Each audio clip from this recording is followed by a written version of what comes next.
بسم اللہ الرحمن الرحیم حامدا و مسلین اما بعد.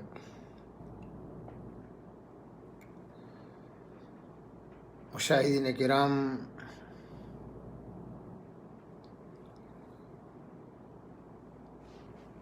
دینی و اسلامی بھائیوں،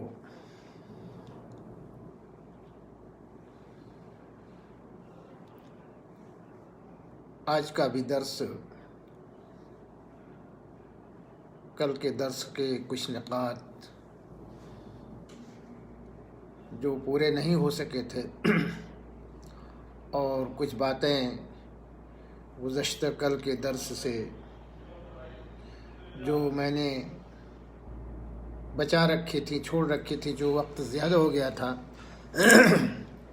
اسی کو آج میں پوری کرنے کی کوشش کروں گا. اسی درس کا تکملہ انشاءاللہ العزیز آج ہوگا. کل کے درس کا موضوع تھا بچوں کی تربیت، اولاد کی پرورش، کس طریقے سے ہم اپنے اولاد کو دین اسلام کے مطابق صحیح راستے کی طرف لے چلیں، انہیں کس طریقے سے ہم اور آپ تربیت دیں کہ ایک اچھی جیل، اچھی اولاد، اچھے افراد بن کر کے نکلیں. اور میں نے یہ بتایا تھا کہ سب سے پہلا مدرسہ بچوں کی تربیت کے ناحیے سے گھر ہوتا ہے، اس کے والدین ہوتے ہیں، اس کے قریب رہنے والے لوگ ہوتے ہیں. اس لیے کہ بچے اپنی مصاحبت کا غیروں سے اثر قبول کرتے ہیں. اگر اچھے لوگ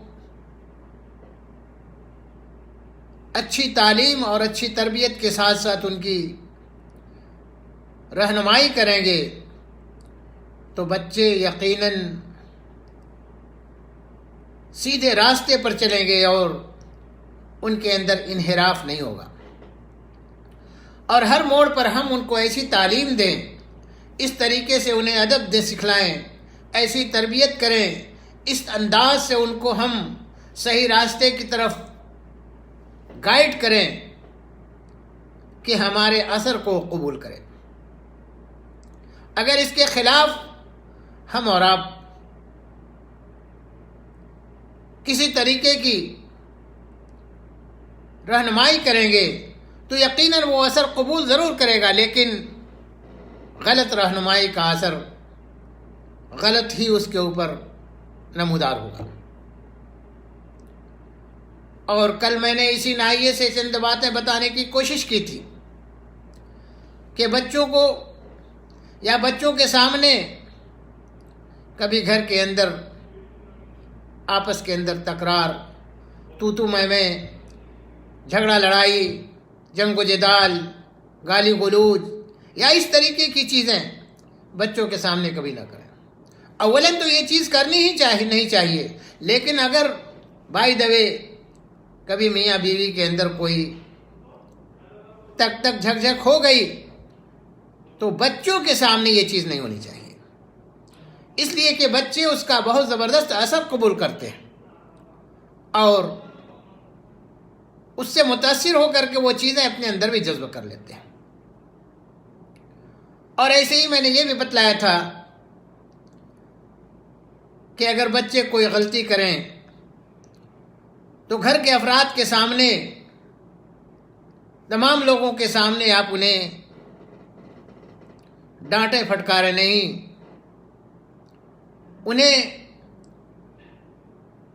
تنہائی میں پیار اور محبت سے جو غلطیاں کر بیٹھے ہیں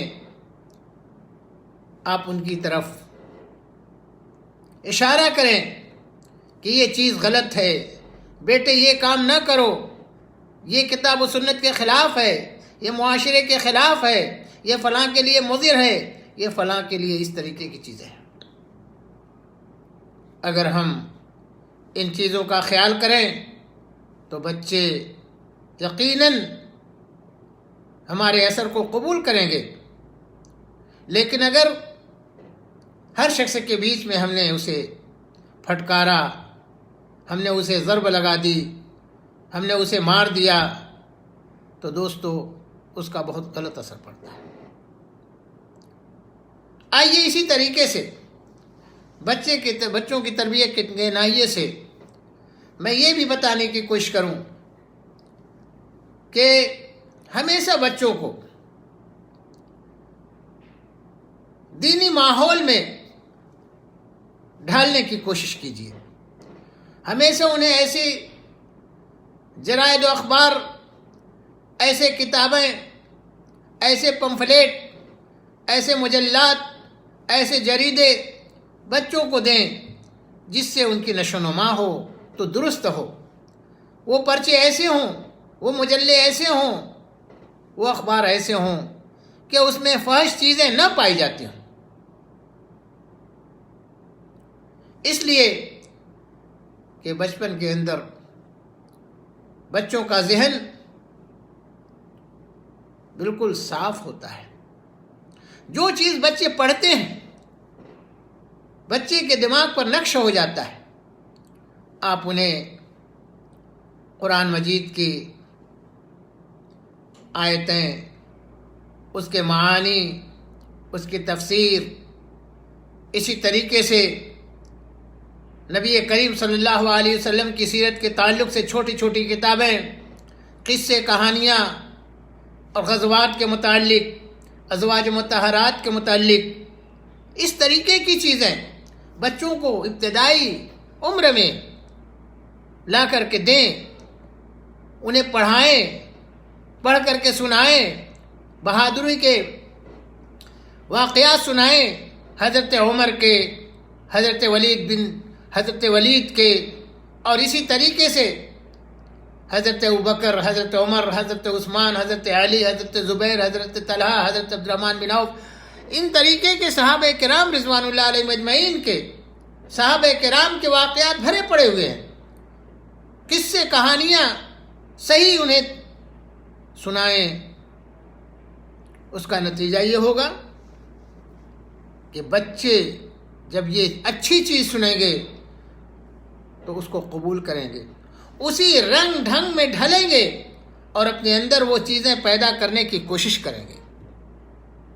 لیکن اگر ہم نے اس کے خلاف مخرب اخلاق، ایسے پرچے جس کے اندر عیاشی کی کہانیاں، جس کے اندر برائیوں کے قصے لکھے ہوئے ہوں گے، تو وہ قصے پڑھ کر کے وہ کیا چیز اس سے حاصل کریں گے؟ اسی رنگ ڈھنگ میں وہ بھی ڈھل جائیں گے اور پھر عملی جامہ پہنانے کی کوشش کریں گے۔ عزیز دوستو، اپنے بچوں کو ہمیشہ اس بات کی طرف راغب کیجیے کہ وہ اچھی چیز پڑھیں، معلومات حاصل کریں تو اچھی معلومات حاصل کریں، برائیوں سے دور رہیں۔ ایسے اخبار و جرائد، ایسے مجلات جس میں مخرب اخلاق اور جرائم کے قصے اور کہانیاں اور برائیوں کے قصے اور کہانیاں لکھی ہوں، اس سے اجتناب کریں۔ لیکن آج یہ چیزیں بڑی عام ہوتی چلی جا رہی ہیں۔ میں نے کبھی ایک مضمون پڑھا تھا کہ دلی سے ایک پرچہ نکلتا ہے اور وہ پرچہ 1 لاکھ چھپتا ہے۔ 1,00,000 چھپتا ہے اور اردو زبان میں چھپتا ہے۔ ظاہر سی بات ہے کہ اردو پڑھنے والے آج کے دور میں بلا کسی مبالغہ کے میں یہ کہوں کہ 90% مسلمان ہوتے ہیں۔ 1,00,000 وہ پرچہ نکلتا ہے اور تمام کے تمام قصے، کہانیاں اور جرائم کے واقعات اس کے اندر موجود ہوتے ہیں، اور وہ پرچہ جس کی قیمت 50 روپے، اور وہ پرچہ پہلے ہی مہینے کے پہلے ہی ہفتے میں 1,00,000 پرچہ ختم ہو جاتا ہے۔ آپ غور کیجئے دوستو، اگر وہ پرچہ 1,00,000 ہے، 50,000 کا وہ 50 روپے کا اگر وہ ملتا ہے تو گویا 50 لاکھ روپے کا وہ جو ہے پرچہ ہو گیا۔ یہ مسلمانوں کی جیب سے جاتا ہے، اور پڑھ کر کے اس سے حاصل کیا کرتے ہیں؟ سوائے اس کے کہ وہ برائیوں کا ایک پلندہ ہوتا ہے۔ اگر وہ 50 لاکھ روپے کسی اسلامی کتاب، اسلامی پرچہ، دینی پرچے کے خرید کر کے پڑھنے میں صرف کریں تو انسان کچھ اس سے حاصل بھی کرے گا۔ اور نالے پہ ڈالا یہ کہ ہم اپنے گھروں میں دیکھتے ہیں کہ ہمارے گھر کے بچے اور بچیاں ایسے غلط قسم کے پرچے خرید کر کے لاتے ہیں اور پڑھتے ہیں، اور یہی نہیں بلکہ پڑھنے کے بعد ایک دوسرے کو بھی ہینڈ اوور کرتے ہیں کہ ذرا پڑھو، یہ قصہ دیکھو کیسا ہے، یہ قتل کا قصہ کیسا ہے۔ مثال کے طور پر دلی سے نکلنے والے بہت سارے پرچے، جیسے جرائم، عالمی جرائم، اسی طریقے سے بہت سارے اس طریقے کے پرچے جس کے اندر خیالی کہانیاں ہوتی ہیں اور کچھ حقیقت بھی ہوتی ہیں، لیکن وہ عیاشی پر مشتمل ہوتی ہے۔ جب ایسے قصے ہماری اولاد پڑھے گی، پیسے لگا کر کے خریدیں گے، تو ظاہر سی بات ہے ایک ایک صفحہ، ایک ایک لائن اس کے پڑھ ڈالیں گے اور چاٹ ڈالیں گے، اور جب پڑھیں گے تو وہ برائیاں کرنے کا ان کے اندر شوق اور جذبہ پیدا ہوگا۔ اس لیے دوستو، تربیت کے ناحیے سے ہمیں اس بات کا بڑا خیال کرنا چاہیے کہ ہمارے بچے کس طریقے کی کتابوں کا مطالعہ کر رہے ہیں، کس طریقے کی ناول کا مطالعہ کر رہے ہیں۔ بہت ساری کتابیں، بڑی اچھی کتابیں ہوتی ہیں جس میں بہادری کے قصے، صلاح الدین ایوبی کے قصے، التمش کے قصے، یا اسی طریقے سے گزرے ہوئے بادشاہوں کے قصے جو تاریخی قصے ہیں۔ اور سب سے مین چیز تو یہ ہے کہ آج صحابہ کرام رضوان اللہ علیہ مجمعین کے تعلق سے پوری ان کی حیات موجود ہے۔ آپ بچوں کو پڑھائیں، ان کے اندر ایک جذبہ بھی پیدا ہوگا، پڑھنے کا طریقہ بھی معلوم ہو جائے گا، اور اپنے اسلاف، اپنے صحابہ کرام سے متعلق انہیں معلومات حاصل ہو جائے گی۔ لیکن آج مسلمان بہت اس سے دور ہے، کوسوں دور ہے۔ کس طریقے سے ہمیں اور آپ کو یہ چیز اپنانی چاہیے، اس سے ہم اور آپ کافی دور ہیں دوستو۔ اس لیے ضرورت اس بات کی ہے کہ ہم اپنے بچوں کی تربیت کے ناحیے سے ہمیشہ اپنے بچوں پر نگاہ رکھیں کہ بچے کیا پڑھ رہے ہیں، کس چیز کا مطالعہ کر رہے ہیں، کہاں جا رہے ہیں، کس کے ساتھ جا رہے ہیں، کب جا رہے ہیں، کب آ رہے ہیں، یہ تمام کی تمام چیزیں آج ہمارے اندر سے مفقود ہیں۔ اس لیے میرے دوستو، ان چیزوں کا خیال کیجیے۔ بچوں کی تربیت کے ناحیے سے یہ بہت ضروری ہے۔ اگر ہم شروع میں ان چیزوں کا خیال کریں تو ہمارے بچے اتنے زیادہ منحرف نہیں ہوں گے، اور ہمیں آگے چل کر کے وہ پریشانیوں سے، جیسے آج پریشان لوگ ہو رہے ہیں کہ ہمارا بچہ بگڑ گیا، ہمارا بچہ ہماری بات نہیں مانتا ہے، ہمارا بچہ فلاں غلط لوگوں کے ساتھ رہتا ہے، فلاں غلط کام کرتا ہے، چوری کرتا ہے، شراب پیتا ہے، زناکاری کرتا ہے، اس طریقے سے بہت سارے اعمال وہ کرتا ہے، اور ہم پھر پریشان ہو جاتے ہیں، اس لیے کہ ہم نے اس کی تربیت نہیں کی، ہم نے اس کو صحیح راستہ نہیں دکھایا، ہم جو ہے اسے سیدھے راستے کی طرف رہنمائی نہیں کی۔ ہم نے پیار لاڈ میں اپنے بچوں کو ان تمام کے تمام چیزوں کے کرنے کے لیے پھر چھوڑ دیا، اور اس کا نتیجہ یہ ہوتا ہے کہ بچے ہمارے پھر ہاتھ سے نکل جاتے ہیں۔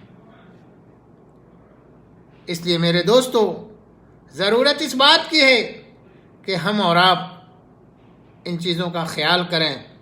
یقین جانیے، اللہ کے رسول صلی اللہ علیہ وسلم کی حدیث کہ ہر بچہ اپنی فطرت پر پیدا ہوتا ہے، وہ فطرت کیا ہے؟ اسلام کی ہے، لیکن اس کی تربیت جب ہم صحیح نہیں کریں گے، ہم اسے چھوڑ دیں گے عشوائی طور پر، تو ظاہر سی بات ہے کہ وہ پھر بگڑ جائے گا۔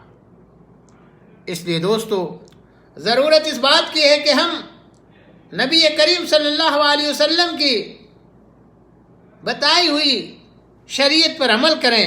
نبی کریم صلی اللہ علیہ وسلم نے جس طریقے سے ہمیں اور آپ کو تعلیم دی ہے، اس تعلیم کا ہم اہتمام کریں،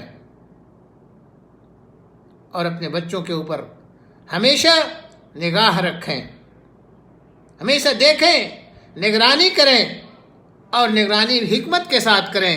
ایسا نہ ہو کہ اتنی سختی کریں کہ بچہ جو ہے آپ سے بالکل جو ہے کیا ہو جائے، بدزن ہو جائے، اور پھر آپ کے ہاتھ سے نکل جائے۔